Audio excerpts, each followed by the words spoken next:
Avant de plonger dans cette histoire incroyable, pensez à vous abonner à la chaîne et à activer la cloche. Ici, chaque récit a quelque chose à dire, et vous ne voudrez pas en manquer un seul. La boutique Evergreen Fashion, située dans le quartier chic de la ville, attirait chaque jour des clients en quête de vêtements raffinés et de services impeccables. Les vitrines scintillaient sous les rayons du soleil, reflétant une image de luxe et de sophistication. Mais derrière cette façade élégante se cachaient des tensions invisibles, des jugements hâtifs et des préjugés silencieux. Ce matin-là, Madeleine Harper, une vendeuse d'une cinquantaine d'années, affichait son habituel air sévère. Son visage, marqué par des années de travail dans le commerce, était tendu, et ses yeux lançaient des éclairs à quiconque osait défier son autorité. Madeleine n'aimait pas le désordre, le bruit ni les clients qui ne correspondaient pas à ses standards implicites. Sa réputation de femme stricte, parfois froide et acerbe, était connue de tous dans le magasin. De l'autre côté, dans la rue animée, marchait Dorothy Wilson, une femme noire âgée, digne et gracieuse. À 68 ans, elle portait encore ses cheveux avec élégance et marchait le dos droit, vêtue d'un manteau sobre mais chic. Chaque geste respirait la sagesse et la dignité, mais ce matin-là, un simple désir d'acheter un manteau chaud pour l'hiver allait déclencher un drame qu'aucune d'elles n'avait anticipé. Dorothy entra dans la boutique, ses yeux parcourant les rayons avec curiosité et respect. Elle ne cherchait rien de plus que quelques vêtements pour se protéger du froid à venir. Mais son entrée, discrète et polie, fut immédiatement interceptée par Madeleine, qui, déjà irritée par une matinée stressante, la regarda avec suspicion. Dans cette atmosphère feutrée mais tendue, chaque détail comptait, le tintement des portes, le parfum subtil des nouveaux articles, les murmures des clients, et la tension palpable entre deux femmes venues d'univers différents mais qui allaient se heurter de manière spectaculaire. Ce que ni Madeleine ni Dorothy ne savaient encore, c'est que cet incident ne serait pas qu'une simple altercation. Il révélerait des vérités cachées, bouleverserait des relations familiales et mettrait en lumière la puissance de la dignité, de la colère et du pardon. Le destin de la boutique, de la vendeuse et de la cliente allait basculer dans un enchaînement d'événements qui laisserait chacun profondément marqué, et prouverait que parfois, la vérité se cache là où on s'y attend le moins. Le matin avançait tranquillement dans la boutique Evergreen Fashion, quand Dorothy Wilson passa à la porte. Le tintement de la clochette annonça son arrivée, et elle salua poliment Madeleine Harper d'un léger sourire. « Bonjour, madame, » dit Dorothy, d'une voix douce mais assurée. Madeleine, fronçant les sourcils, répondit à peine « Bonjour ». Son ton était froid, presque mécanique. Elle observait Dorothy avec une suspicion mal dissimulée, analysant sa tenue, sa démarche, et l'âge de la cliente comme si cela justifiait un jugement hâtif. Dorothy s'approcha d'un présentoir de manteaux d'hiver et effleura délicatement la laine douce d'un manteau gris foncé.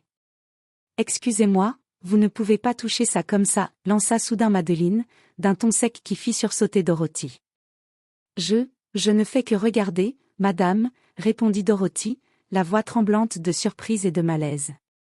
Mais Madeleine, déjà irritée par le flux constant de clients, ne supporta pas cette réponse. Elle leva la main et, dans un geste impulsif, frappa légèrement la main de Dorothy pour la repousser. Le contact fit tomber le manteau au sol avec un bruit sourd, et plusieurs clients dans le magasin se tournèrent, choqués par la scène. « Comment osez-vous » s'exclama Dorothy, recula d'un pas, les yeux écarquillés de colère et de douleur. Madeleine, incapable de contrôler sa frustration et aveuglée par ses préjugés, cria « Sortez d'ici. Vous ne devriez même pas être dans cette boutique. » Les clients chuchotaient entre eux, certains regardant Dorothy avec compassion, d'autres jetant des coups d'œil inquiets à Madeleine. L'air dans la boutique semblait se charger d'électricité, chaque seconde augmentant l'humiliation et le choc ressenti par Dorothy. Dorothy, tremblante mais résolue, répliqua avec dignité, « Vous ne pouvez pas parler ainsi à quelqu'un, pour aucune raison. » Madeleine, ignorant encore que sa réaction allait déclencher une tempête, croisa les bras et répondit avec arrogance, « Je dis ce que je pense. Maintenant, sortez. » Alors que Dorothy tournait les talons pour quitter le magasin, son cœur battait à tout rompre, mêlé de honte, de colère et de tristesse. Elle n'avait jamais imaginé qu'une simple visite pour acheter un manteau d'hiver tournerait en humiliation publique. À ce moment précis, derrière le comptoir, Jackson Harper, le fils de Madeleine et propriétaire de la boutique, entra dans la pièce. Il jeta un coup d'œil au client et vit Dorothy prête à sortir, le visage rouge de colère. Il fronça les sourcils, sentant que quelque chose d'anormal venait de se produire. Mais il n'était pas encore préparé à entendre ce que sa propre mère venait de faire. Alors que Dorothy se dirigeait vers la sortie, Jackson Harper s'approcha rapidement d'elle, le visage inquiet. « Attendez » lança-t-il, d'une voix ferme mais préoccupée. Dorothy s'arrêta, respirant rapidement, les mains tremblantes de colère et de honte. Elle se retourna pour affronter le jeune homme. « Monsieur, je n'ai rien fait de mal » balbutia-t-elle. Jackson la fixa intensément, puis son regard se tourna vers sa mère. Madeline, encore rouge de colère et de fierté blessée, croisa les bras et dit d'un ton sec, « Jackson, elle ne respectait pas les règles. J'ai fait ce que je devais faire. » Jackson sentit une colère sourde monter en lui. Il s'approcha davantage, et sa voix devint glaciale, « Maman, vous parlez de Dorothy Wilson ?» Madeline, confuse, cligna des yeux. « Oui, vous savez, cette vieille dame. » Jackson inspira profondément, tentant de contenir son émotion. « Maman. Dorothy Wilson, c'est ma mère adoptive. La femme qui m'a élevée depuis que j'avais 10 ans.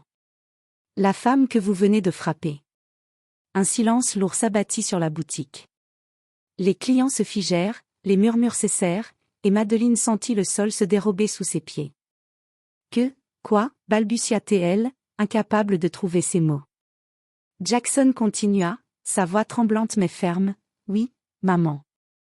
Celle que vous avez humiliée et frappée est ma mère. La femme qui a consacré sa vie à me donner de l'amour et de la sécurité.